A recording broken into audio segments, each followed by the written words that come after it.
없는 그 은혜를 믿는 자에게 거저주네.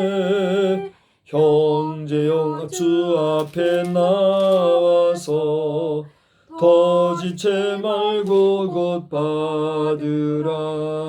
주의 은혜 우리의 죄를 다 씻었네. 주의 은혜 우리의 죄를 다 씻었네. 아멘. 우리의 죄를 다 씻은 것은 전적으로 우리 주님의 크신 은혜에 의한 줄 믿습니다. 오늘도 주의 은혜 가운데 말씀으로 주님과 함께 할 수 있는 그런 은혜의 시간을 가지고 이 자리에 모이게 된 것을 감사하면서 우리의 일생 가운데 하나님과 동행하고 동사하는 우리의 삶이 되기를 주의 이름으로 축복합니다. 오늘 저는 에베소서 3장의 말씀을 가지고 여러분과 함께 말씀을 나누고자 합니다. 여러분이 잘 알다시피 이 에베소서는 엔크리스토스, 그러니까 인 크라이스트라고 그러죠. 그리스도 안에서 있는 하나님의 은혜를 우리에게 증거하고 있습니다.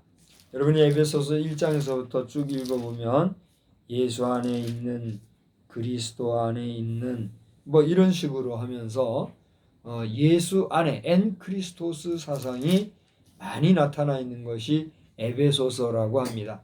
그래서 에베소서를 통해서 우리가 알 수 있는 것은 무엇을 하나 말이나 행함이나 그 모든 하나님의 경륜이 다 그리스도 안에서, 예수 안에서 이루어진다는 사실에 대해서 우리에게 역설하고 있는 것을 기억하시면서 여러분의 삶 속에서는 항상 예수 안에서 범사에 형통한 역사로 충만하시기를 주의 이름으로 축복합니다. 오늘 말씀에서 우리는 이방인들을 위한 바울의 그 사도직에 대한 그런 내용을 이야기하면서 바울 사도가 1절에서 이방인을 위하여 갇힌 자 된 나 바울이라 라고 표현한 부분에 한번 주목을 해보게 됩니다. 원래 바울은 그 출신이 어떠한 사람입니까? 다섯 사람인데 그가 유대인의 태생입니까? 이방인의 태생입니까? 그는 정통 유대인의 가정에서 나고 말씀하신 대로 가말리엘의 문화생으로, 그러니까 율법학자의 문화생으로, 율법학자의 문화생으로 있었다는 것은 그 자신도 무엇에 대하여 정통했다는 겁니까? 율법에 대하여 정통한 그러한 사람으로서 사회적인 권력과 또 가문 좋은 집안에서의 그런 능력 있는 사람으로 그가 활동을 하였지만 예수를 만난 다음에 그는 그의 모든 사역이 누구를 위한 사역자가 됐다는 얘기예요. 이방인을 대상으로 하여서 그들에게 예수 복음을 증거하는 그러한 사도직을 가지게 되었다 하는 것이 바울 사도의 이야기입니다. 그래서 1절에 보니까 그리스도 예수의 일로 너희에게 이방인을 위하여 갇힌 자 된 나 바울이 말한다. 이렇게 이야기하면서 그가 하나님의 계시로 비밀을 알게 하시고 또 그 하나님 안에서의 그리스도의 비밀을 깨달은 것을 내가 너희들에게 증거하는데 내가 그렇게 깨달은 주의 말씀을 증거하는 것을 너희들이 들어보면 알 것이다. 이런 이야기를 하고 있는 것을 보게 됩니다. 그래서 그가 5절에 기록된 대로 사도들과 선지자들에게 성령으로 나타내신 것 같이 다른 세대에서는 사람의 아들들에게 알리지 아니하셨으니 이는 이방인들이 복음으로 말미암아 그리스도 예수 안에서 함께 상속자가 되고 함께 지체가 되고 함께 약속에 참여하는 자가 됨이라. 그렇게 이야기함으로써 주의 복음, 예수 그리스도의 복음은 유대인들만이 아니라 이방인들에게도까지 전체 모든 사람들에게 통용되고 또 적용되어지고 또 구원이 이루어지는 이러한 약속의 말씀이라는 사실에 대해서 그는 분명하게 얘기하고 있다는 것이죠. 이러한 바울 사도 자신의 이방인들을 위한 사도직에 대한 자기의 어떤 소개라고나 할까요? 자기를 증거하는 그러한 서론에 이어서 오늘 7절에 보니까 그는 그 자신이 하나님이 세우셨다라고 하는 데 대해서 분명히 이야기하고 있는 것을 보게 됩니다. 자, 7절을 한번 다 같이 읽어볼까요? 이 복음을 위하여 그의 능력이, 누구의 능력이? 하나님의 능력이 역사하시는 대로 내게 주신 하나님의 은혜의 선물을 따라 내가 어떻게 돼요? 일꾼이 되었느니라. 자, 여기서 우리가 주의 일을 함에 있어서 사람에 의하여 또 사람으로 말미암아 사람의 일꾼이 되는 것이 아니라 누구에 의하여? 하나님에 의하여 세우심을 받은 하나님의 일꾼, 하나님의 사람, 하나님을 위하는 그런 일꾼이 되어야 되겠다 하는 것을 우리가 바라볼 수가 있다는 것이지요. 오늘 교회 안에서 많은 주의 종들이 또는 우리 수많은 성도들이 믿음 안에서 열심히 신앙생활을 경주하고 있는데 그것이 하나님을 위한 하나님에 의한 하나님의 일꾼으로서의 사명 그러한 사역을 감당하는 것이 아니라고 하면 결국은 누구를 위해서 그렇게 교회 안에서 수고하는 걸까요? 사람을 위해서 하는 거예요. 사람을 위해서. 우리 사람은 사람과의 관계 속에서 살아가기 때문에 인간관계라는 게 있지 않습니까? 그러죠? 이 인간관계라고 하는 것은 우리가 살아가면서 서로가 다른 사람들과의 관계에서 중요한 것이에요? 중요하지 않은 것이에요? 참 중요한 것이에요. 그래서 우리가 인간과의 관계를 어떻게 맺느냐에 따라서 다른 사람들과의 관계가 뭐가 돼요? 동지가 되기도 하고 또 뭐가 되기도 해요? 적이 될 수도 있는 거예요. 그렇기 때문에 인간관계라고 하는 것은 참 중요한데 그렇게 사람 위주, 사람 본위로 나아가다 보면 우리가 하나님의 뜻을 저버릴 수가 있을까요? 없을까요? 있다는 것이죠. 하나님의 뜻이 아닌 사람의 생각과 사람들과의 관계와 사람들과의 그 관점에만 우리가 매이다 보면 그것은 하나님에 의하여 세워진 하나님을 위한 일이 아니라 결국은 누구를 위한 일이란 말이죠? 사람을 위한 일이 될 수밖에 없다는 사실을 우리가 기억을 하면서 교회에서 세움을 받거나 또 어떠한 일을 행할지라도 그것이 사람을 위하여 사람을 바라보고 또 우리가 관계성 속에서 사람을 상대로 하여서 어떤 일이든 행하는 것이지만 그 근본 자세, 그 근본 중심 마음에는 우리가 누구를 대하여 함과 같이 해야 된다는 거예요. 하나님을 대하여 함과 같이 하는 하나님이 세우신 하나님의 일꾼이 되어야 되겠다 하는 것입니다.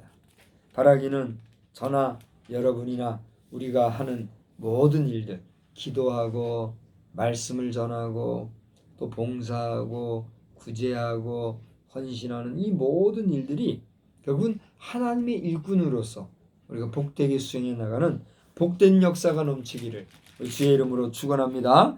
두 번째로는 우리가 하나님의 지혜를 증거하자라고 하는 것입니다. 하나님의 일꾼이 되어서 하나님의 일을 한다고 하는 것은 결국은 누구를 증거한다는 거예요?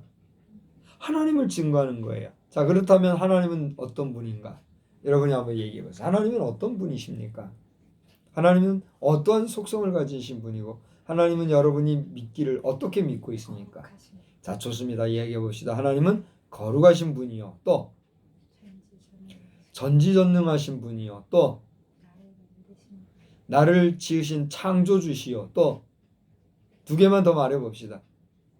여러분 하나님을 믿노라 하면서 하나님이 어떤 분인가 마음껏 말할 수 있어야 되지 않겠어요? 두 개만 더 얘기해 봐요. 더 말할 게 없어요? 그러면 이제 얘기한 세 가지를 한번 더 얘기해 봅시다. 하나님은 나의 창조주요. 전지전능하신 분이요. 거룩하신 분이다 이런 얘기를 했죠. 그러한 하나님에 대한 우리의 신뢰, 우리의 믿음이 하나님의 일을 함에 있어서 우리 자신에게 있어서는 하나의 정체성이 될 텐데, 그러한 하나님에 대해서 알고 전하는 것과 또 그 하나님에 대해서 우리가 분명히 인지하고 인식하고 믿거나 증거하는 것과 전혀 그렇지 못하고 증거하는 것과 차이가 날까요, 안 날까요? 차이가 나겠죠. 우리가 하나님을 믿노라 하면서도 말할 때에 하나님이 어떤 분인가 말할 수 없다면, 그 하나님이 나에게 있어서 어떤 분인가를 말할 수 없다면 우리가 증거하는 것은 의미가 있어요, 없어요? 없는 거죠. 도대체 하나님이 무슨 우리와 관계가 있단 말입니까? 하나님이 우리에게 볼 수도 없고 또 그 음성 들을 수도 없고 그 몸을 만질 수도 없는데 그 하나님을 어떻게 우리가 증거할 수 있단 말이에요. 바울 사도는 오늘 8절 9절에서 보니까 자기 자신에게 하나님께서 이 보여주시고 감춰졌던 것을 드러내시는 그런 창조주 하나님의 능력에 대해서가 깨달은 것에 대해서 이야기를 하면서 10절을 보니까 이제 교회로 말미암아 하늘에 있는 통치자들과 권세들에게 하나님의 각종 지혜를 알게 하려 하십니다. 그랬어요. 그러니까 그 자신이 하나님 앞에 부르심 받은 목적은 하나님의 지혜에 대해서 증거하는 자로 쓰임 받기 위하여, 하나님께서 자기 자신을 그렇게 하나님에 대해서 증거하는 자로 사용하시기 위하여 자신을 부르셨다라고 하는 그런 확신을 가지고 있었다는 거죠.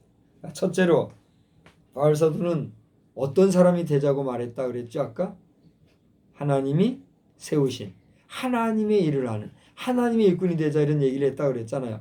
하나님의 일꾼이 되어서 일을 하는데 어떠한 것을 가지고 일을 해야 된다? 하나님을 아는 지혜를 가지고 일을 해야 된다. 우리가 막무가내로 하나님에 대해서 증거한다, 또 전한다, 말한다 이렇게 할 수는 없다는 것이죠. 하나님의 창조하심과 그 창조하심에서 오는 경륜, 그 하나님의 지혜를 우리가 알고 그리고 그 하나님을 증거할 수 있는 그런 믿음의 사람이 되어야 되겠다라고 하는 것이에요. 세 번째로는 11절에 이렇게 하나님의 일꾼이 되고 하나님의 지혜를 가지고 일한다 하지만 그 자신의 내면에 하나님이 자신을 부르셨다라고 하는 그런 분명한 신뢰가 없다면 될까요, 안 될까요? 안 되는 거예요. 11절 보세요. 곧 영원부터 우리 주 그리스도 예수 안에서 예정하신 뜻대로 하신 것이라 그런 얘기를 했어요. 다시 말하면 그 자신이 하나님께서 자신을 부르셨다라고 하는 분명한 뭐가 있단 말이에요. 아이덴티티, 사명감이 있었다는 거예요. 내가 주의 일을 하기 위하여서 그동안 배웠던 여러 가지 지혜와 지식과 경험과 학식과 또 나에게 있는 권위와 권세를 다 배설물같이 여기고 그리고 오직 하나님께서 나를 창조하셨고 내가 죄 가운데 있었으나 예수 그리스도로 말미암아 내가 구원함을 받아 하나님의 일꾼이요 하나님이 세우신 사람으로서 그 하나님에 대해서 내가 증거한다라고 하는, 이것은 하나님이 나를 부르셨고 나를 그렇게 사용하신다라고 하는 그런 분명한 사명감이 있었기 때문에 바울 사도는 주의 복음을 증거하는 일에 주저함이 있었어요, 없었어요? 없었다고 하는 것이에요. 그래서 지금 이 에베소서는 바울 사도가 그 대상을 누구를 대상으로 해서 쓴 서신서입니까? 에베소인들을 대상으로 해서 쓴 서신서 아닙니까?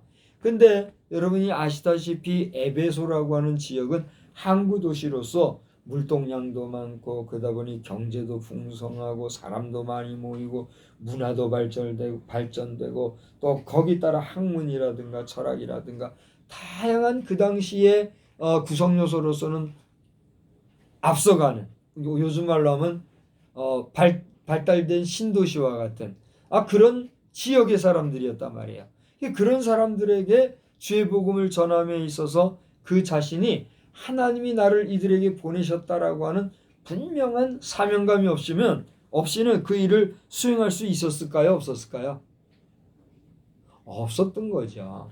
그래서 우리가 오늘 이 시대에 복음을 전함에 있어서도 내가 전하는 복음이 하나님께서 비록 부족하지만 나를 들어서 하나님의 말씀, 하나님의 나라에 대해서 하나님의 권능에 대해서 증거하게 하신다라고 하는 그런 분명한 사명의식을 가지고 우리가 나아갈 때에 그 복음 증거에는 더 권능이 있을까요, 없을까요? 있겠다라고 하는 것이죠.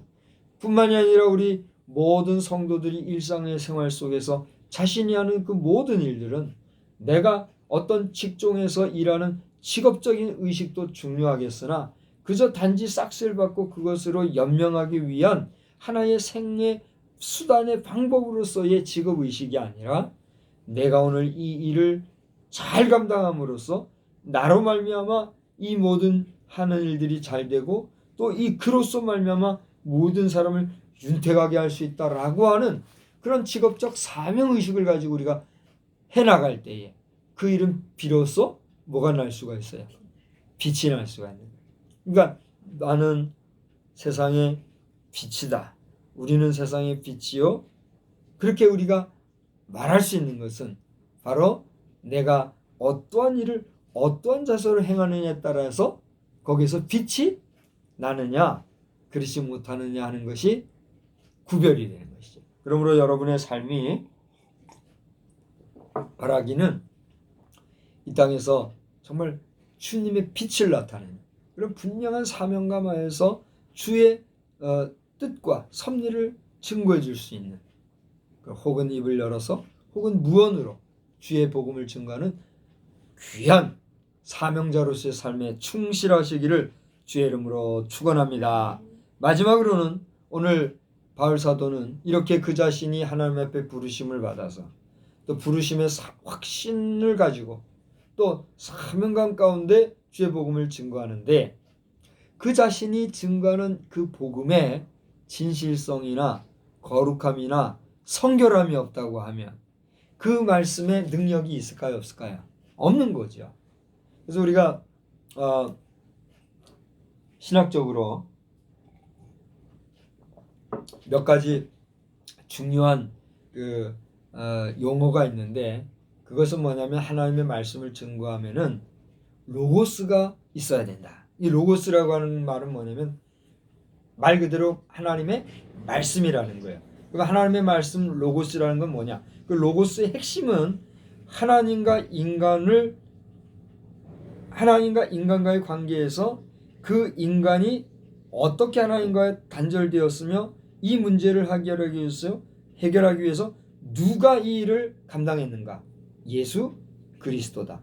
예수 그리스도가 하나님 안에서 이 모든 인간의 죄 문제를 해결하게 되었다라고 하는 그 핵심적인 내용, 예수 그리스도에 대한 복음의 말씀이 들어가는 것, 그게 제1된 뭐예요? 로고스라고 하는 거예요. 그런데 이러한 하나님의 말씀을 우리가 증거함에 있어서도 우리의 일상의 생활 속에서 윤리성이 희석화되어지고 우리의 윤리적인 그 신실함, 우리의 그 거룩함이 더러워지면 받는 사람이 그 로고스를 받을 때의 감동이 또는 그 느낌이 어떻게 될까요? 긍정적으로 받아들여질까요? 안 받아들여질까요? 그렇죠. 부정적이 될 수밖에 없는 거예요. 소위 우리나라 예전에 몇 년도에 나온 영화인지 모르겠는데 아주 히트친 영화가 있죠. 열심히 좋은 말이라고 했는데 듣는 사람이 너나 잘하세요. 이렇게 되면 안 된다는 거예요. 아무리 열심히 주의 복음을 전한다 하면서도 제 생활은 엉망이고 자신의 삶은 엉터리 같고 그렇게 할 때 윤리성이 떨어질 때 그에게서 찾을 수 있는 로고스의 힘이 있겠느냐 말이에요.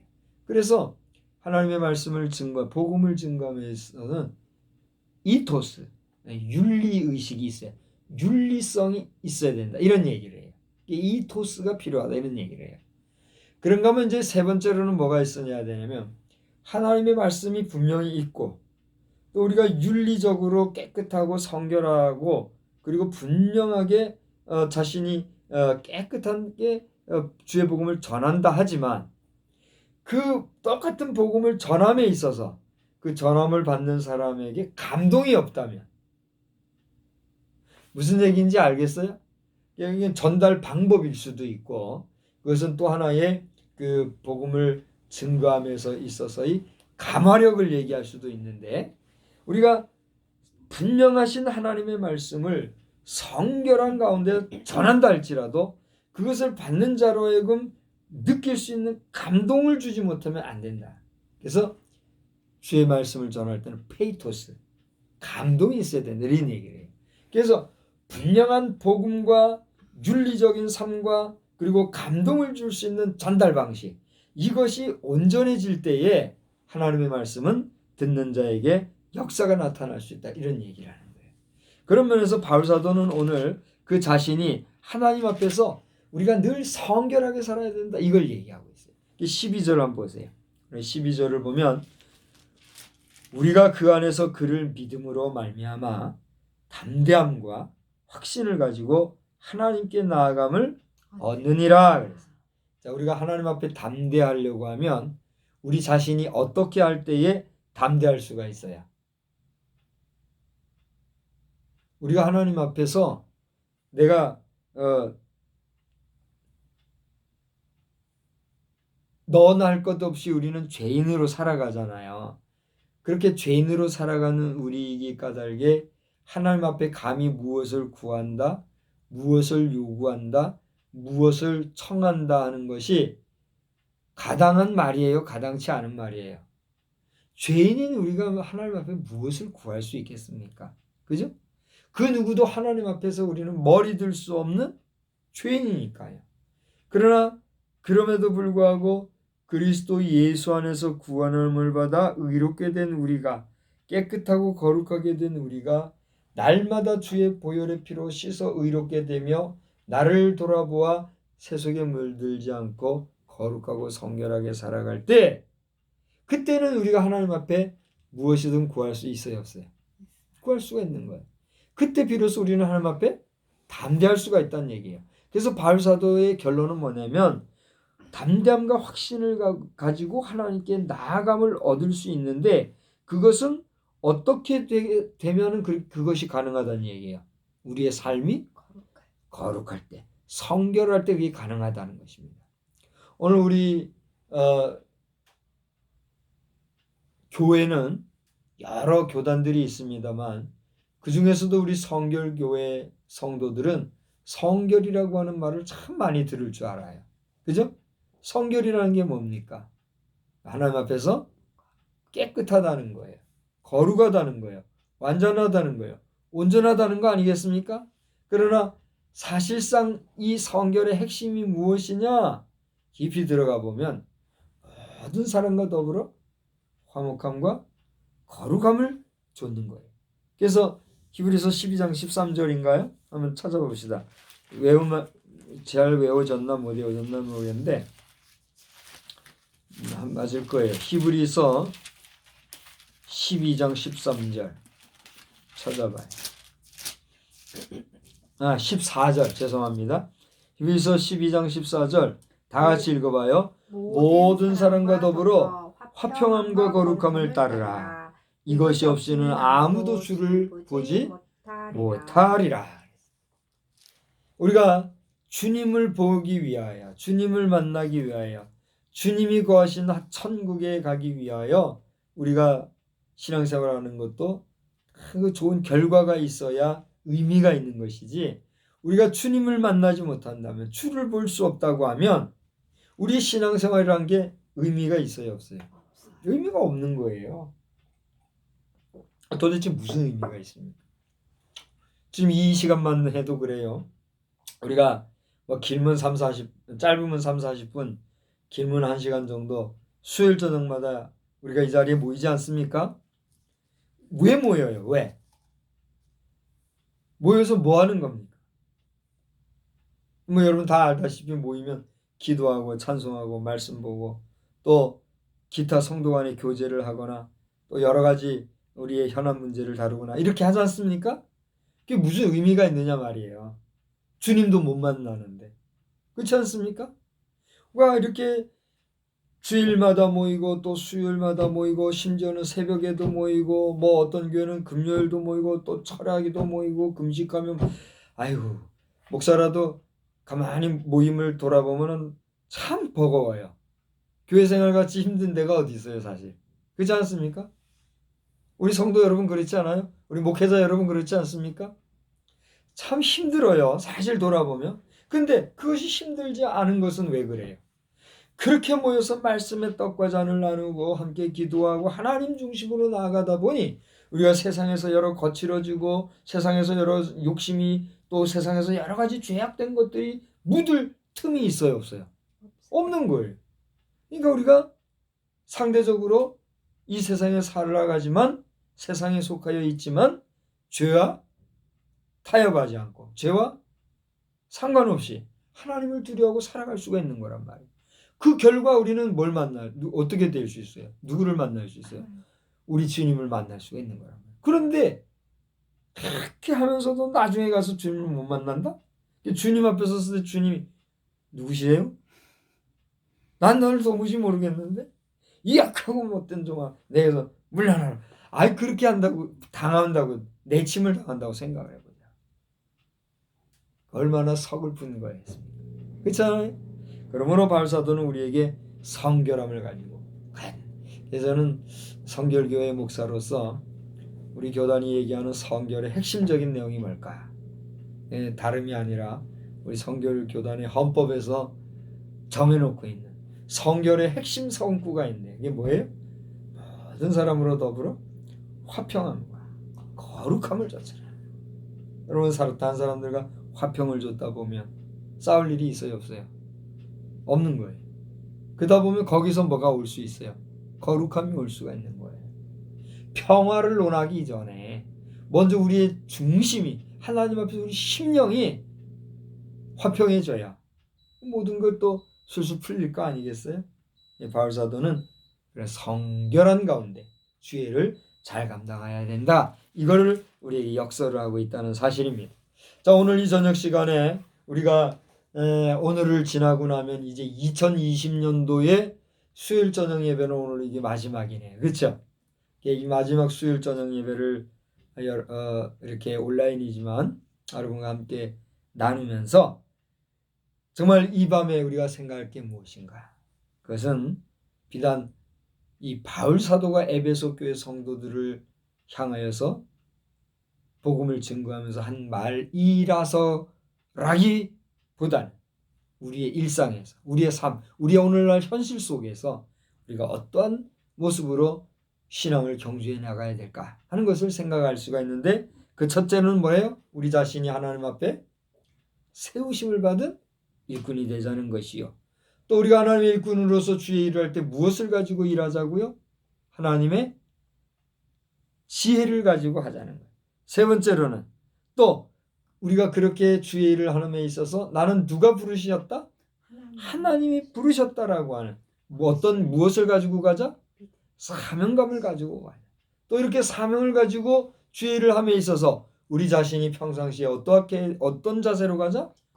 거룩한 성결한 모습으로 주의 일을 진행하자 하는 말씀을 여기서 우리가 교훈으로 받으면서 지난 한 해 동안 정말 주의 일을 하고 싶어도 못하고 여러 가지 막힌 상태에서 또 오프라인에서의 모임보다는 온라인에서 힘들게 우리가 달려온 정말 이전에는 상상도 경험도 해보지 못했던 그런 한 해를 우리가 보내고 이제 마무리하는 이런 시점이지만 또 새해에는 어떤 모습으로 우리가 하나님 앞에 또 우리 자신을 드리게 될지 알 수 없지만 중요한 것은 하나님이 나를 부르셨다. 그리고 하나님이 나를 세우셨다. 내가 그 하나님의 지혜를 가지고 일하리라. 나는 하나님 앞에서 어쨌거나 성결하게 나아가야 되겠다라고 하는 그런 거룩한 마음을 가지고 새로운 한 해를 경주할 때 하나님도 기뻐 영광 받으시고 우리 자신도 힘을 얻고 정말 용기 있게 나아갈 수 있는 놀라운 은혜의 역사가 충만하게 될 줄로 믿습니다. 그러한 자세로 저와 여러분 모두가 믿음의 생활에서 이 땅에 거하는 동안 승리하는 하나님의 자녀여 친백성으로 나아갈 수 있게 되기를 우리 주님의 이름으로 간절히 축원합니다. 기도하시겠습니다.